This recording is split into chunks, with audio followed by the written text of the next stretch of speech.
Advance this, so you can move up. I'm going to advance things. I have to be able to touch the thingy over here. So, okay, all right, well, you don't need my introduction for me, do you? No, you don't need an introduction for me. So, Brad was thinking, I'm not going to talk about the brown bag because I think that would be cool. We had a bit of a brown bag session some years ago, and then we stopped, and Brad arrived, our new astronomy instructor, and said, well, do we have this thing? And I said, we had this thing in the past, and he said, let's restart it.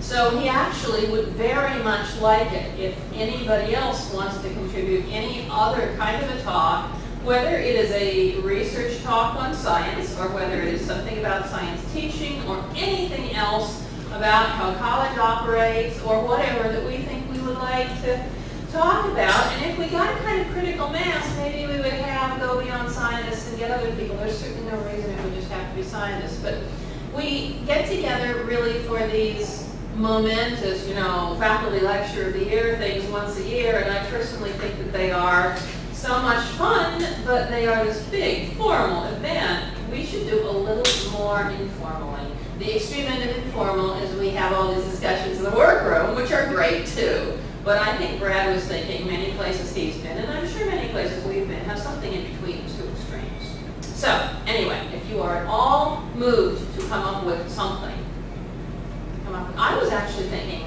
Diana, something about the home rash thing, except I now wish I had more pictures. Would be fascinating. Something about using some of these really, really wilder spaces that we don't get to, or even just a place like that refuge is there. So there are many things we can talk about. Anyway. So what I wanted to talk to you. Get permission to get on it. Oh, yeah, see, I didn't even know. I mean, so something like that is informative. And maybe that's the kind of thing that one could do a little more of if we knew it was there, whether it was actually that refuge or others. So I volunteered this one just because it's one of my standard interests. It's my passion, right? And before I was what I do now, I was a historian of science, and I started as a physics major. I turned into a history of science major. I did a lot of rather technical stuff in the history of astronomy and physics and astrophysics, and there was a side comment that I've always been interested in.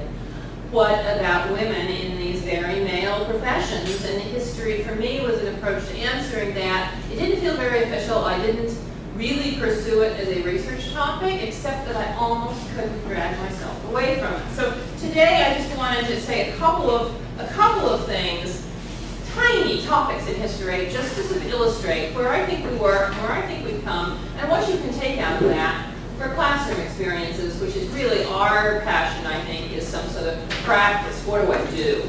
So I had a couple of slides on famous women from astronomy long ago. Carolyn Pershall, the sister to the famous William who discovered the planet Uranus. And look at her dates. They're quite a while ago. Maybe a good deal later than that, Annie Cannon, who is really the person to whom we owe the understanding that stars are big, hot balls of hydrogen and helium gas. And that is a pretty fundamental thing to understand. She really did the underpinnings of the work that led to spectroscopy, which is a study not just of where you see those points in the sky, but what are they? Honestly, what are they? You cannot do that without a study of stellar spectra and using the light from stars to tease out the maximum information about their temperature, their composition, their pressure, their everything. Astronomy would not happen. Did it have to be her? Spectroscopy required a lot of cheap labor. It was women. That's really the very short story there. These people entered all through some kind of special thing, as I said about Carolyn Pershall. She got into astronomy because she was the sister to one of the most distinguished astronomers, one of the few professional paid astronomers of his era, and he discovered Uranus. That's pretty momentous. Cannon got in from an actual undergraduate degree, because women's colleges had just begun to exist and produce a reasonable number of graduates, and some of them in sciences, and what career were they going to have. But she definitely was in her little enclave, running this largely female research group. They were female because what had been looked for was cheap labor. Very clearly what had been looked for was cheap labor, piles of stories about that, and that was the assumption. And it was tedious observational work, which, however, was even more tedious because you could photograph it and bring it into a daytime lab. And that suited not only the fact that women were cheap, but that women were perfect people to place in offices where they would be well chaperoned, and their virtues would come to no harm, and they could work in a very regimented way, and even if they were good at it, they would stay within this activity because it was safe, and they would not move on. Male graduate students were problematic because they had professional aspirations and wanted to move beyond the categorization of stellar spectra. They wanted to then move on. And the women were therefore in this very particular professional place. There was a specific history of women in astronomy doing this thing. And that takes, whoops, I think I've got something I didn't want there. There we go. And that takes you to the next piece of how we really know that stars are made of hydrogen and helium. Look at the dates here. 1900, so she was in grad school in the 20s. Cecilia Payne, as she was, came from England, from again, women's college. Not, again, terribly different expectations of what kind of profession is a woman going to have in British astronomy. It was rough. So she came to the U.S. She probably came partially because of the one on the previous page. There was this women's group at Harvard.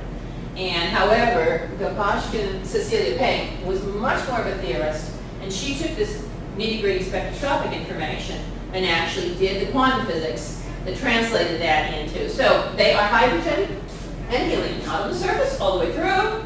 Their temperatures are, their surface temperatures are, their surface pressures are.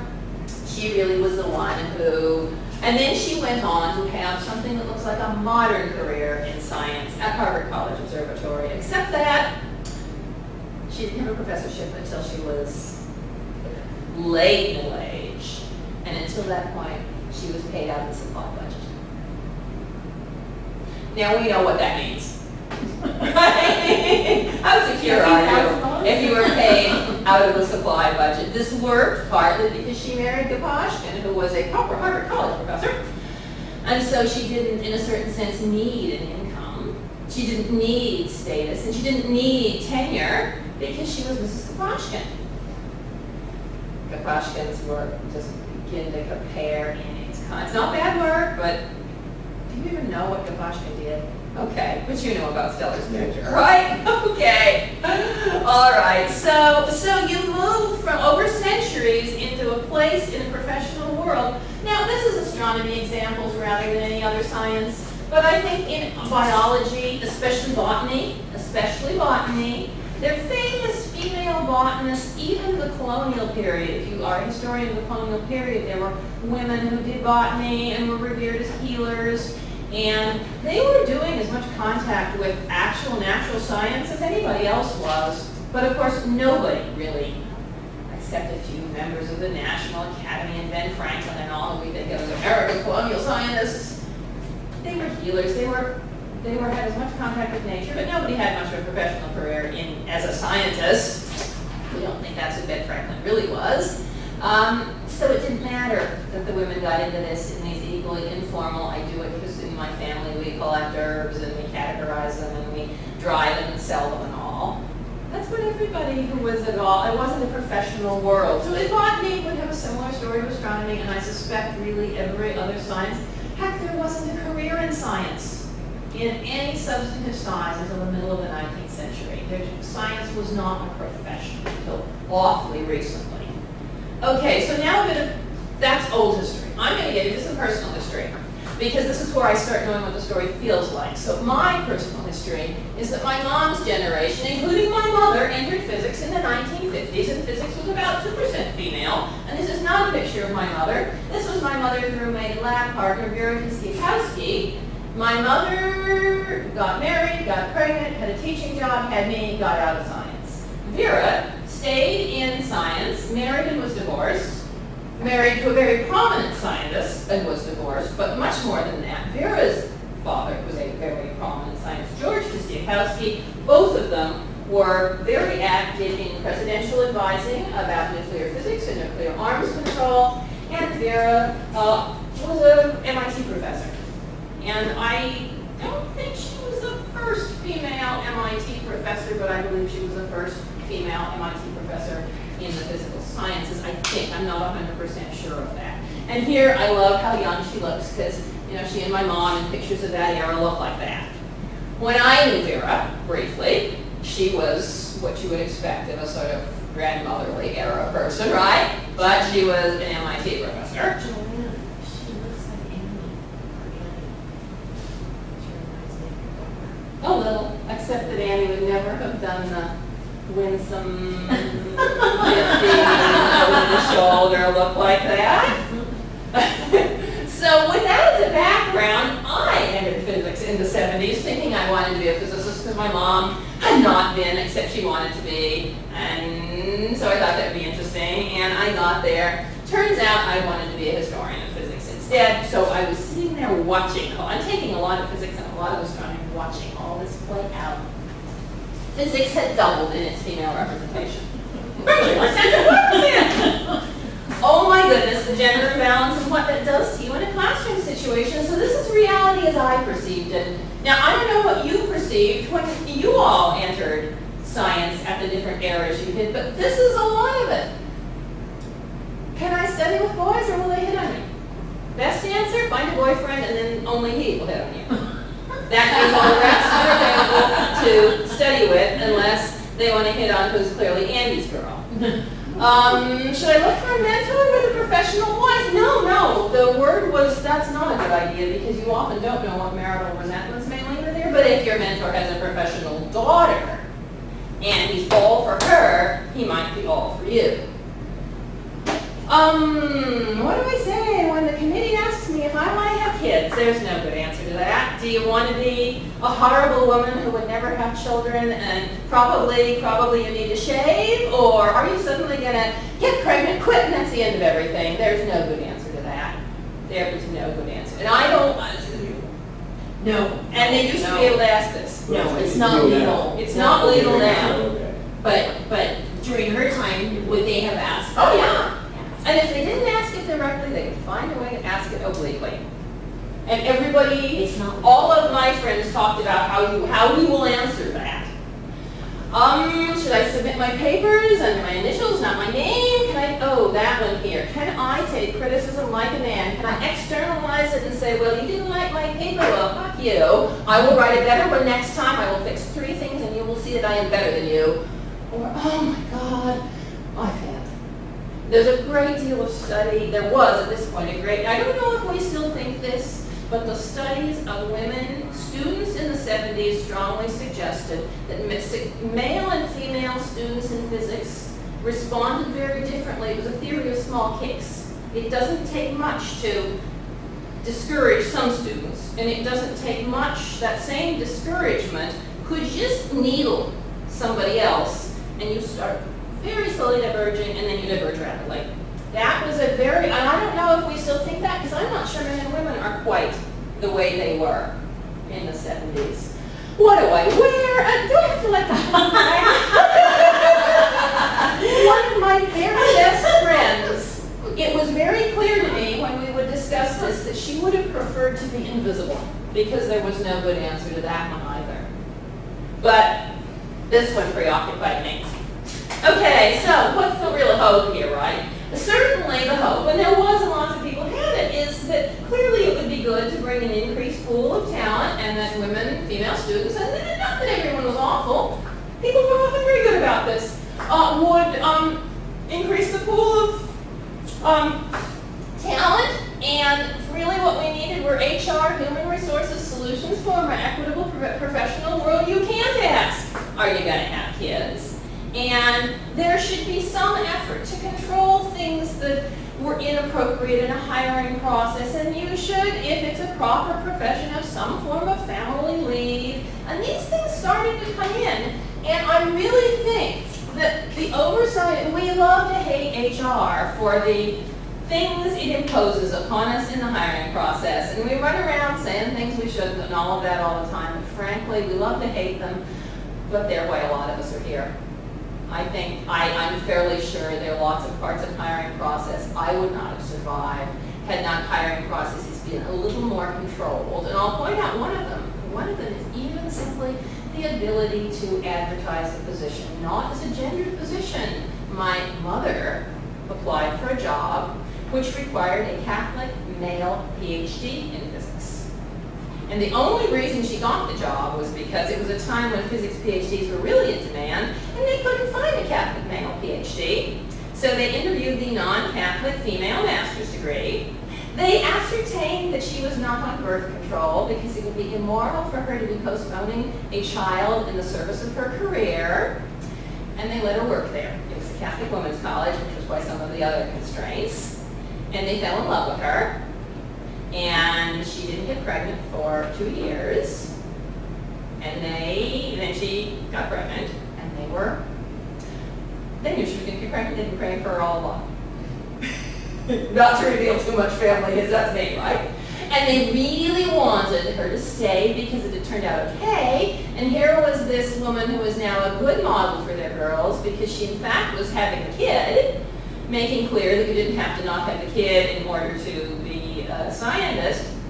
It probably would have been the best thing in the world for me because could you imagine being the baby who had the daycare of a whole convent full of nuns who themselves would not have babies? It probably would have been the best daycare in all of Minneapolis. But my father got a job in a different place than my mother. I don't know, Joanne. No, I met at a women's in science conference when I was in my 30s. I met the then generation of the physics department at the College of St. Catherine's in Minneapolis, and I met my mother's successor. We figured this out over lunch, right? It was conference on women in science. Was it a blonde male? No, it was a nun. I realized that half the women at this Women in Science undergraduate teaching conference had these suspiciously large necklaces, which I slowly recognized because you know how inscrutable a abstract crucifix can be. Oh my gosh, all these big heavy clunky necklaces all these old ladies are wearing, they're crucifixes. These are all nuns. And indeed, they had this fabulous conference, like in 1990 or 3 or 4 or 5 or 1992, because they were passionately interested in the careers of their still female college science students, and I actually think that would have been a fantastic milieu for her or me to be in, but that would have involved living in Minnesota when it was cold, and my dad wasn't terribly happy at the university there, so here we are in California and everything was different. But that's saying that many of these HR solutions, I don't know what role HR plays in religious universities, it may be different. But there is now this whole milieu of women in science departments. We're here, right? And we're not having to answer. And we're here partly because we didn't have to answer, or at least not answer very much or very seriously, or be that hampered by some of the things that were absolute obstacles a few years ago, a few decades ago, a generation ago. So things have truly changed, and I think that that is really good. Now let's go back to what we were trying to accomplish. There was the diversity thing. In physics in the 80s and 90s, there was absolutely also the question, so not just more number, why is diversity desirable? Are different kind of people from different backgrounds going to ask different kinds of problems? First of all, there's the question, are we going to measure different acceleration due to gravity because of your gender or your background? No, that's not what we're talking about. But we are possibly talking about problem choice. Are you going to choose to answer different scientific or technological problems because of your background? I think the answer then was yes, and the answer is yes, absolutely. You need a diversity of point of view to ask the broadest possible questions. There was then this other question, is there really some kind of different feminist objectivity? And I think at that point it was not clear what the answer to that is, and I'm not so sure that really has gone the way one thinks it would. Or rather, it's been said that the problem is that we have all these unconscious biases. We're not all as objective as we think we are. So there is perhaps still lots of difference, but it's not because the perfectly objective woman is different than the perfectly objective man. It's not because a different person of a different ethnic or religious or political or national background actually has a different objectivity. It's that their actual biases that are unconscious are a little different. So yes, it may look that way, but that probably doesn't tell you that there's no true difference in objectivity. But still, I think we're maybe now more fixed really simply on the right to the job. Not because you're going to do something wildly different, because you have a right to the job too. And I think that's actually legally more what we're fixed on with these HR solutions. So now when you look at female scientists, and here's yet another astronomer. She's 5 years younger than I am. Look at where she's educated. Look where she's a professor. And there's really, she runs a big research group. She is responsible for tracking the orbits of stars that go zipping, here's the best one, in and out around what you cannot see at our galactic center. And if you cannot see it, and yet it is forcing neighbor stars into these tight orbits, it is can't see it, it's really massive. So that is the experimental evidence, really the clinching evidence that our galaxy has a supermassive black hole at its center, and we can measure its mass, and it's what, 50 million solar masses or something? It's quite a thing there. And really there is nothing different about her career than a career of, astronomy is still not 50-50. But certainly with people like Getz, what those careers look like, they don't look different anymore. There is surely still bias, there are surely still filters, but the career of someone who manages to make it work doesn't look that different. There are, though, still some of those filters, and here's one of them that I think is kind of intriguing. These are the two authors, Voigt and Donahue, of the textbook I use. And these are their author pictures in the front of the textbook I use. Which one is finishing the Boston Marathon and therefore showing that this is a gung-ho athletic person? Megan. Who's the one cuddling the kid? Mark. I think that's there almost as a kind of flip on it, right? Certainly they didn't want Megan to cuddle the kid. Strategically, that would have been a stupid picture to put there because that would have reinforced this. So they kind of flipped it. They admit in their preface that they're married to each other, and there are two other authors and they're not married, right?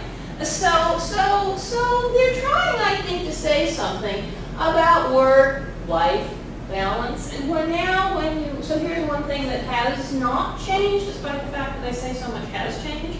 When you actually look at the preoccupations that especially young scientists talk about on message boards like the Association for Women in Science or the Astronomical Society, the American Astronomical Society has a committee on the status of women, and there's a similar thing, the American, the Astronomical Society of the Pacific also. These ones I know about have some kind of a specifically women's organization somehow. And frequently it's something like an email list or something. And remember that list that culminated in Dungeons and Dragons? It's still all the same topics. So they're still there. People still ask, what should I dress for in a job interview? And do I have to play with the boys? Playing boys prefer games. Well, Boston Marathon, but of course that's not so gendered anymore, right? So I think that we're still fighting the same battles, yes, but I would say that they are less crippling for at least this critical mass, and now astronomy is more and above 10%, but not 50%, and I think biology broke the 50% in the younger generations 10 years ago more than that, although I don't think it's done it at the professoriate level just because you have to age into that. Right? So, different disciplines, different problems. It really does look different when you look at different disciplines. You look at biology, and it's doing very well. Now, admittedly, these are a decade old, but these statistics, especially these, change very slowly because it takes a long time to get here. Well, it's not a decade ago, but it's almost. But it's not easy to get it broken out this way, so I used it. Biology, you have this tremendous surge, and the question is, will it hold? Or is there something that still is taking out when some features of professional work, or even in the milieu of a PhD program, that impact women at this stage? The chemistry, earth science also have similar things. Now look down at the three at the bottom, computer science, physics, and engineering. Very few women enter, and they say, very few.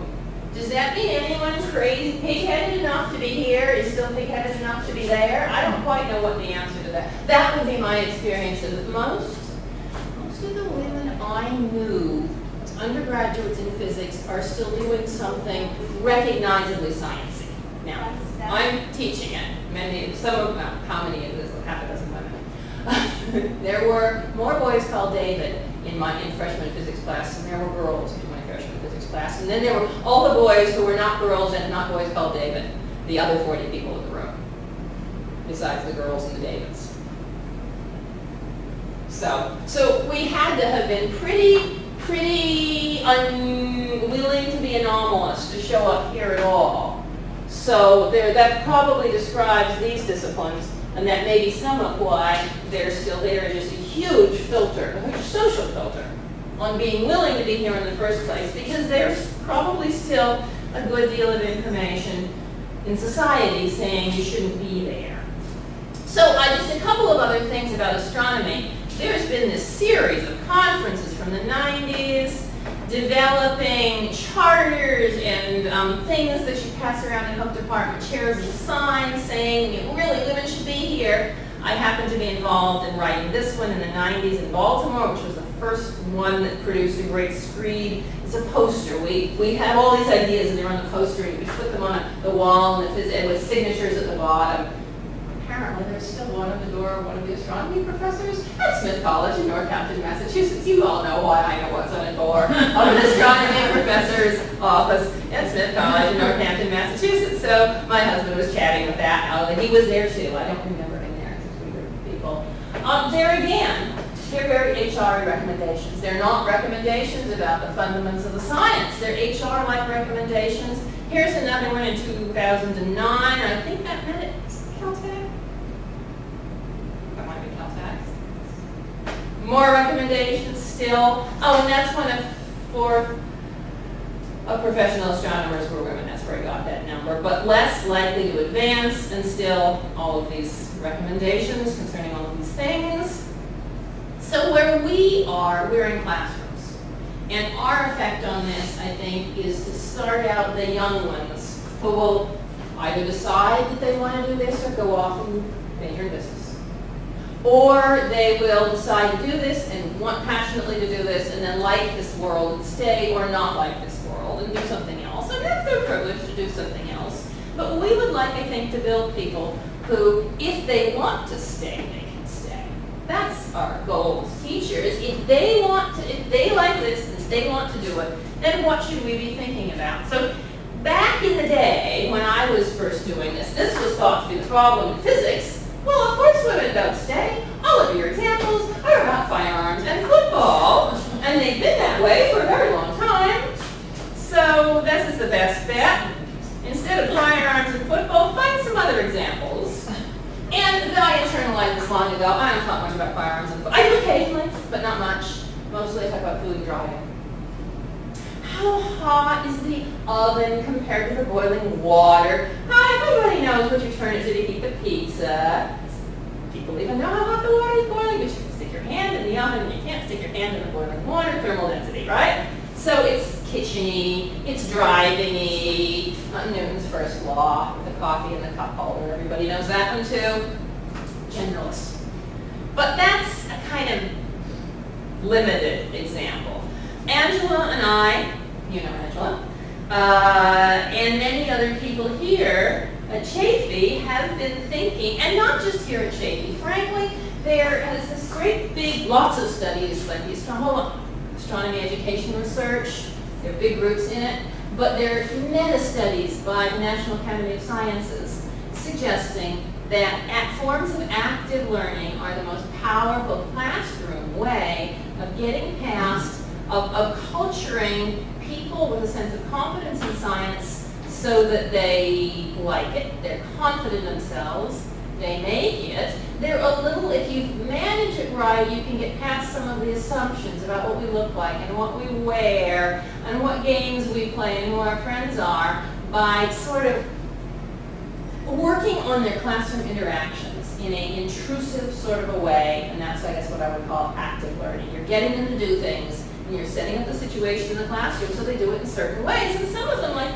clicker questions, that's just anonymity. And think pair share. Everybody's got somebody sitting next to them. You got to talk about it, and then somebody's got to vote and answer. Everybody's got to vote and answer. It's low stakes because you don't have to be special to say something out loud, etc. And I do flipped instruction. Really, honestly, and mostly it works. A couple of terms ago, I was just, oh, this works. And I've had a rough time this track. It hasn't worked quite so well, but it still works better than the other way does for me. Everybody's supposed to listen to the lecture before they come to class, and then in class, everybody's got some job in a group to do something about this material. And you have to interact, which makes you much tougher about interacting, and it pulls the shy ones who don't like to talk out of their shells, because that's what class is about. It's about doing something with other people in the room that makes you changes not only how actively you think about the material, but it also changes how you think about yourself in respect to other people dealing with this material. And if it works, it makes you a much stronger presenter and a much stronger worker on this, and I think it sets you up for much greater success. Now, I owe this next bit entirely to Angela, who's actually, she did this reading apprenticeship thing, and she's done a number of other things. And this is her slide talking about confidence gap, gender-oriented speech and confidence gaps. I don't know that you really have to read every bit of it, but the blurtometer, right? Who is known, society certainly tells us, and Angela had more about this, about research, about whether men and women speak more freely. Now, this clearly doesn't apply to everybody, but on average, who are the people who just talk and who are the people who are really diffident about contributing? Oh gosh, I'm gonna do something I shouldn't do. I'm going to allude to the debate. Who wouldn't shut up? Okay, I didn't do that. I wasn't supposed to do that. But there's lots of this information that instructors do these things. They call on male students more frequently than female students. They use male students' names more frequently. And I will tell you the most embarrassing story I have to tell upon myself as a teacher, as a professional, is that at one point I was in charge of moderating a conference on women in science for the University of Wisconsin system. And we got a big audience, like hundreds of people in a room, and I was supposed to be the person who managed the questions, and I was so proud of how meticulously I balanced male and female contributions to this, because I was really doing it. And it was an audience of probably, because of who comes to these, probably 90 female, 10% male. And I was just patting myself about what a great job I'd done until we were meeting with our NSF evaluator who funded the thing. And she turned on me and she said, "Do you know what a bad job you did?" And I said, "No, I was keeping track. I did a good job." And she pulled out, just transcribed, question by question, so I had to admit she was actually keeping better records than I was. I had called on twice as many men as women. I had let them talk for longer. And that was the 10% in the room. And I sort of hadn't really noticed things that I thought of sort of, that doesn't quite count. That's what was going on. I was not counting it all, and I was so sure I had been so good. And the conference was on women in science. It was specifically on how do you set up classrooms and situations to optimize the participation of women in science. And I had practiced so hard, and I so knew I had been so good, and I had been so demonstrably so bad. We do not know whether we're doing this right or wrong. Statistics tell us that if you think you're doing it right, you're doing it wrong. If you think you meticulously recognize the contributions and encourage the contributions of all these pools who could be shy, whether they are women or minorities or low SES students or whoever, however sure you are you're right, you're not. You're not doing a good job because none of us are. And this is a piece of implicit bias about how we perceive other people to have talked enough. So when you've decided they've talked enough, you have done something different. And I hate to say it, but I think that's actually statistically supported. We are all of us. I will just assert, there's nobody on this campus who's doing a good job, because nobody does. I will just assert that. I think I'm probably statistically supported on that. I don't like that. I don't think now I realize I don't do a very good job. I work really hard and I suck at it. So what can you do to not suck at that? Whoops. What can you do to not suck at that? That's actually the kind, I think there's one back here.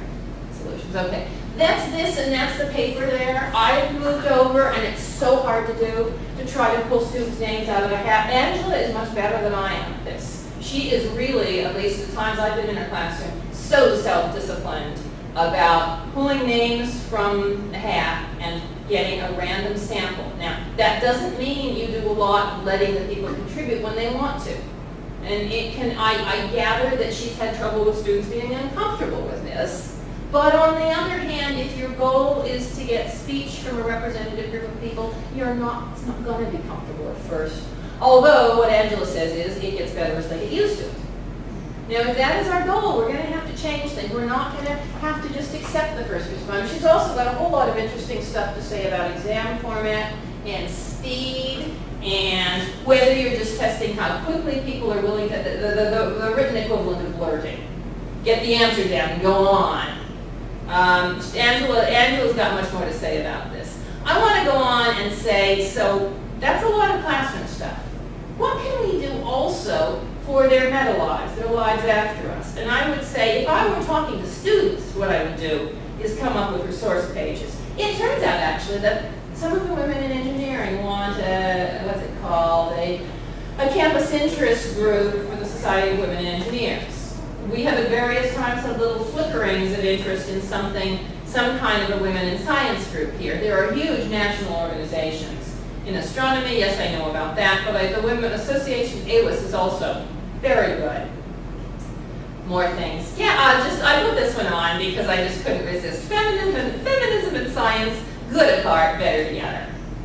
I had to copy that. That's Gap Junction Science, and is kind of like an email or site where lots of people, much younger people, women in it, but not just women, contribute.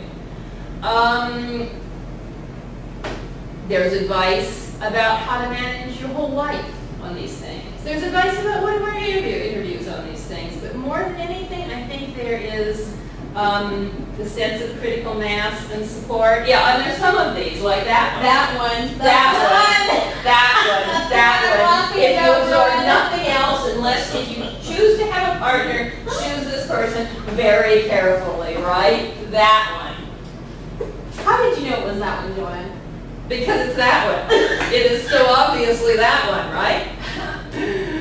Okay. So this is the sort of final. And so what do I think we really need to do? I think we really need to do two things. I think we really need to think about the way we practice in our classes and to do some of these things that don't feel comfortable and give it a try. I think we've got to do that.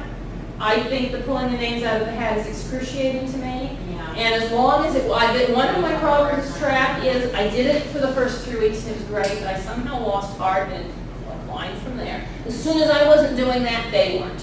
Right. The moment you don't play, they stop playing because they're not used to it either. It hurts. But I think as long as it was built, we were all happier when we didn't think when we thought we didn't like it, but we were doing it, we were happier than we were this track. This track has not been a great one for me. Mm-hmm. The other bit, truly, but I'm going to go back and do it, next time I'm not going to stop. It's okay, I can deal with that. But then the other stuff is the support for the after and the out and the beyond. And it's all of these things, it's these organizations, I don't know what, it's no single thing. It's these many, many pronged approaches about how you could go about living a life in science. But frankly, I don't think this would be different in most professions. Do you think it would be different if you were running for president? Possibly choose your partner carefully would have been good there. For both of them. Yeah, they're both having trouble on that account. That's really, really, really big.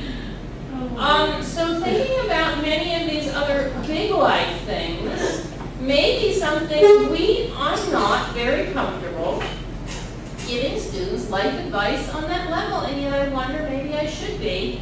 But if I'm not comfortable giving it from me to them, I am comfortable sending them to places where the body of women who are in the Association for Women in Science or the Society for Women Engineers, and there are gender things and there are ethnicity things in these groups. Interestingly enough, the women's one in astronomy is the only one that's open. The more varied gender one, you have to sign. I can understand because they're privacy issues. You have to sign up to get accepted on that mailing list. And I think the same thing may be true. There's an association for black astronomers that I think also has some kind of, we would really rather you not just come posting by here that you're taking it seriously bit. Whereas the women's has existed for long enough that it probably would be practical to decide whether you're going to start this in an open group or a closed group. Email, wow! Email exists. So I think we shouldn't be too afraid to sometimes try to teach them, I'm not going to say it that way. I was going to say teach them how to live their lives. No. I think we shouldn't be afraid to show them how we have lived our lives and whether it has worked for us. And if we had it to do again, would we do some aspect different? That's not too personal because some of this is personal, and I think it's okay for us to model this one worked for me. So I would say, I didn't set out to be at a community college. I thought I was going to be a good researcher, and that did not work for me. And I'm so happy here.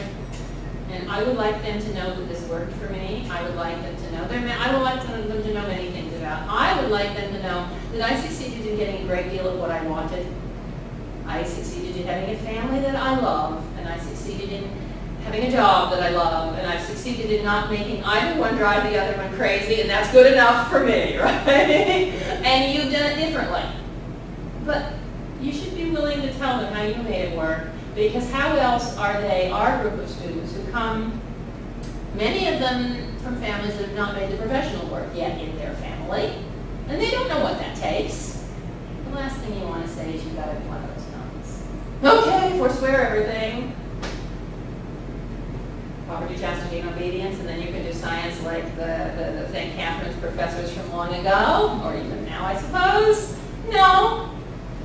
You can have you can have it all. You have a great deal of it if you really pay attention to some of these instruments. But we have to pay attention to the classroom. We encourage the other, but the classroom is really what we do. So that's what I wanted to say to you guys. And there are bits of paper with bits of advice over there. Anyway, let's talk about it. What do you think? Well, it's a very good question. Do they have any information about, because you had the people with bachelor's degrees and master's and PhDs. What about the ones who started freshman year in the who changed? Right, who completed it. Yeah, who started it and didn't complete. Okay, so that's very interesting. And I don't know so much about that now. At the time when I knew more about that, the studies suggested that they were often people who felt somehow, it wasn't usually that they didn't make as good grades as the boys. It was usually that they perceived themselves to not have succeeded because if their grades were imperfect, and the boys would have perceived themselves to succeed because the grades were at least satisfactory. And that was partly the kick. That was the taking the criticism like a man. If less than an A+ is criticism, and for some students, less than an A is criticism. How do you take it? Do you say, I can't do this, I'm going to go be an English major? Or anything else? And nothing wrong with English majors, but they don't quite get the jobs we do. Or do you say, all right, next time, I'm not going to let this put me down. I'm going to go on. And that was the going, all right, Brad might know stuff about that because you may have known in your education stuff a bit more about what we know about people who don't go on. Is that something that... When I went through my master's in ed, we didn't have as strong of a study on that back in the 90s and early 2000s we were doing it, which I still kind of go, well, why am I researching this more? And I think still partly at the time, that was a function that my education degree was in Northwest Ohio, and I got the feeling it had to be in the curriculum. There wasn't a lot of gender diversity, there wasn't a lot of sexual diversity. It was, oh, well, of course white guys do all science. And no, it was almost like a suppressed premise that the research really had to filter down into our level of education you teach us, and we were the ones teaching, and they didn't tell us anything. Because I remember, I mean, I can say some anecdotal things which are not statistical, so I'll say a couple of them, but they're not, they're anecdote. They're anecdote like the girl who I was advising a written senior thesis for her, but she was also taking a chem class, and her boyfriend, so I said, you get a boyfriend, right? Her boyfriend was also in the chem class, and she was in a study group, and then she broke up. I don't know whether she or who broke up, but then she couldn't be part of the study group because the other boys in the study group didn't want to keep being a study group with the girl that their male buddy was no longer with. And so she didn't have a study group by about halfway through the term. And I can point to other things that were a little like that. A little like that. And This is here. that kind This of is like recent with a student? no, this was when I was a, Oh, I was a graduate I was student. like, But I think that still happens, because you still read about things that are maybe, you don't get so many undergraduates writing in these online discussions. You get more graduate students, but you get similar kinds of stories to that. You get these sociological things about, I'm not comfortable, this thing happened, and I felt targeted by this thing. And so because I felt targeted, it denied me some piece of intellectual access. So other ones like this clothing, I made the mistake of showing up. Okay, so here's one of my best friends. She showed up for an interview for something in the afternoon, and she went through her classes that day in a dress, in a suit. And everybody in her science classes, including the professors, reacted visibly and differently. And this is the one I said she really wished she weren't visible. She's now at IBM Almaden, and she's my age, so she's been there for a long time. She probably didn't get the plum job. My boyfriend got the plum job. I actually think she's a better scientist than he is. We were all in the same thing together. We were all in the same social group together. She got the IBM job, he got the Bell Labs job. She's done very well by this job. She's now very much the suit wearer, and she's the senior person, and she talks about it's now time to stop your scientific career and give back as a manager. But honestly, you look at what she wears, and she is still trying to be invisible. She was trying to be invisible then, and she is trying to be invisible now. She is just the most anonymous dresser I know. And you would know this just by looking at her wardrobe. But I know her, so I've talked to her. I've even talked about the wardrobe. She must have 100 identical gray suits because she's a manager. But when she was not yet a manager, she had a jillion identical, the most anonymous clothing you can wear. She feels I dress very strange. She wants to be invisible. She was traumatized by that day. She'll talk about that day to this day, and when we were in our 20s then, we're in our 50s now. So 30 years later, she's still talking about the day she wore the dress to the science classes. And Lewis, the professor, it was rainy, and he insisted on walking her with his umbrella someplace, which made her feel so incredibly. He had never distinguished, and suddenly she's there, and rain or shine. Suddenly, he won't let her walk by herself. That kind of thing takes a toll. That kind of thing, and even though I'm sure he meant it kindly, I'm sure he did not mean to give her a piece of trauma she would carry 3 decades later. He meant it kindly, and yet it was so the wrong thing to do. And there's story after story after story. That's why it's called the theory of little kicks and not the theory of big kicks. These little things about responses in a situation that just slowly drive a wedge between whether you perceive that this is supposed to be your world or supposed to be not you in this world.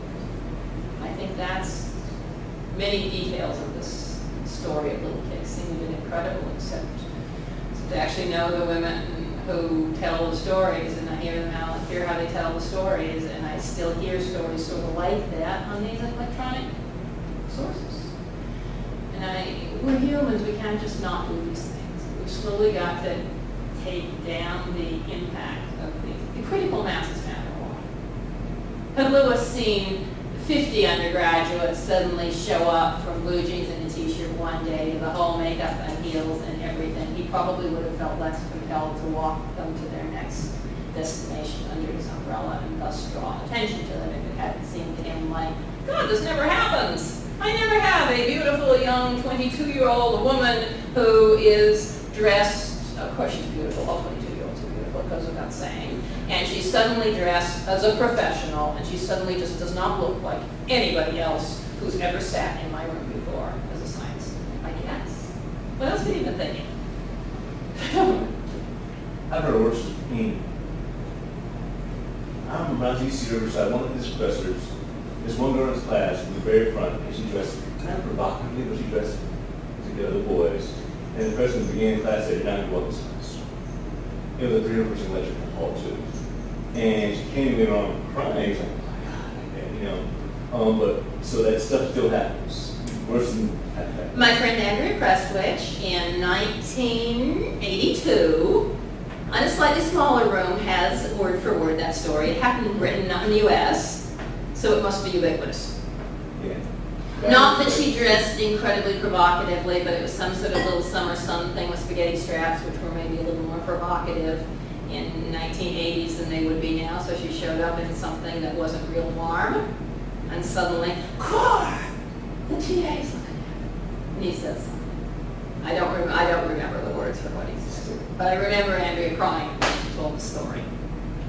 Well, I'm sorry, I missed most of the talk. I apologize. I had to go to a thing. Did you guys talk about microaggressions, or what they call Microaggressions. microaggressions? Yes. No, that's the general category That's of what we're talking going about. out? Okay. Just a second. That's kind of what I figured, because I took a thing on teaching men at Carolyn Community College like a year ago, and they were talking about a lot about like these built-in assumptions that people have that they don't even know they're saying. Like, it's the Harvard implicit bias Oh, study. that's so interesting. You should take that. Yeah, I've been meaning to take that for a long time, because I sit there going, no, I don't get implicit biases. And I work with people who go, yeah, no, I'm totally, and they do, and we don't even know we do, and that's why it's implicit. You know, and that's the problem, you know. How do you undermine a system where it's hard to see it? You can't fix what you can't see.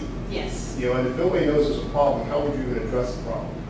And I think it's so deep in it permeates lots of things. And, you know, it's very hard to get around it. You're like, how do I get around something where you can't even identify that it's there in the beginning? You know, I get the feeling there's more visibility about it now than there used to be.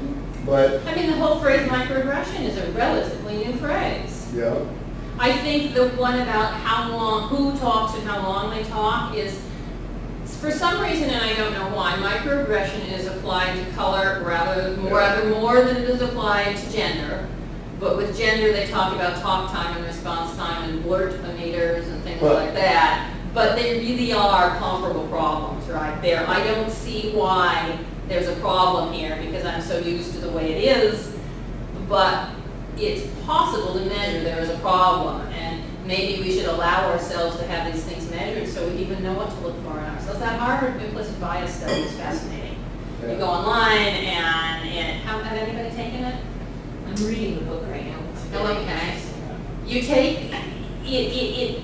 There's I think there's more than one thing, but the part I took, you match nouns or adjectives that are positive or negative with color, and people are much faster, even if they don't think it's a problem, they're much faster to match positive ones with, oh my goodness, is that an IR camera?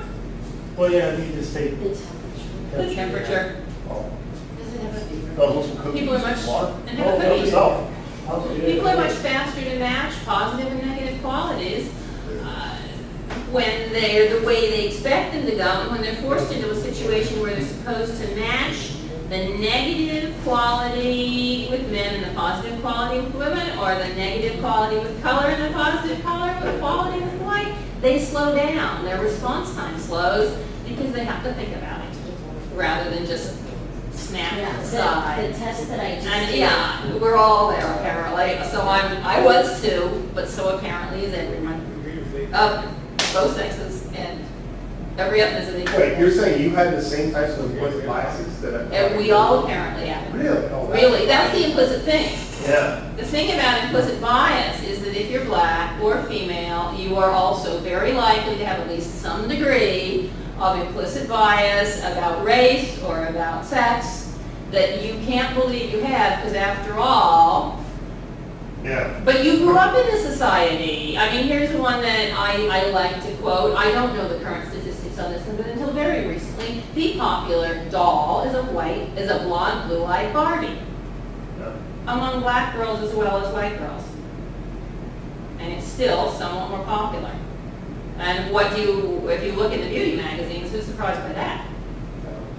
The absolutely ubiquitously distributed ads and everything. Who's beautiful? The Barbie, the blonde Barbie model, right? She's the beauty. And we're slowly getting past that. I think there's progress. I think the progress on that one is a little faster, actually, judging not by what I know about Barbies, but just by what I know about beauty magazines. I just took, like I said, I'm reading the book, and I just took the test yesterday.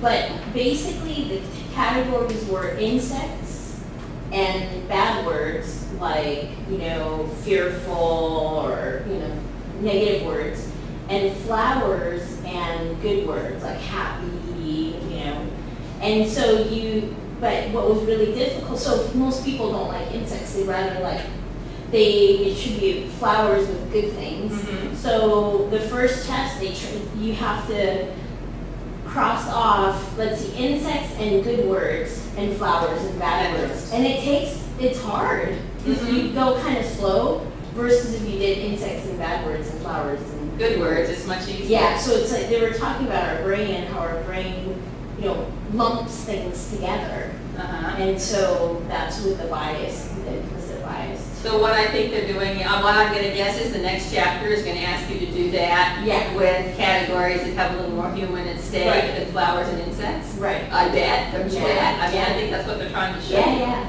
No, but Now, I'm not the psychologists who have ever invented that, but I believe the psychologists, when they tell me they know what they're doing, because I think you can sort of show with other categories that it Right. works. Well, they So were I believe talking it. about, the past in psychology, all they had were surveys, and people inherently lie on surveys. They're gonna say what they think you want them to say. So Versus this is, you have to go fast, just do it. And you feel your brain go. Yeah. And certainly the online ones, they're testing what they're actually testing is your response time when you're being Right.